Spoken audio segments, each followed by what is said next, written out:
মানুষটা খুব ভালো মানুষ ছিল রে। হ্যাঁ রে, ভালো মানুষ বেশি দিন থাকে না রে। মৃত্যুর সময় বয়স ছিল 80 বছর। মানুষটা খুব অ্যাক্টিভ ছিল রে, কত জায়গায় দৌড়াদৌড়ি করছে রে। জন্মগত ল্যাংড়া ছিল,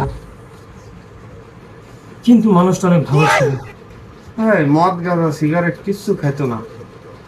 ক্যান্সারে মারা গেছে, কিন্তু মানুষটা ভালো ছিল। হ্যাঁ, কত সুন্দর শিক্ষিত, কত লেখাপড়ায় ভালো ছিল রে। ক্লাস 5 ফেল করে পড়াশোনা বাদ দিয়েছে। হ্যাঁ রে, মানুষটা খুব ভালো ছিল, খুব সাদা ফেলে ছিল, কারোর 1 টাকা কোনোদিন মাইরে খায়নি। নেতা ছিল, रुको কিন্তু जरा মানুষটা ভালো ছিল। सबर करो। বাড়া ভালো ছিল, সারা দুনিয়ার মধ্যে যত আকামের কাঠ মেরে বেড়াচ্ছে, দুনিয়ার জঙ্গল ছিল, মরে গেছে, ভালো হয়েছে।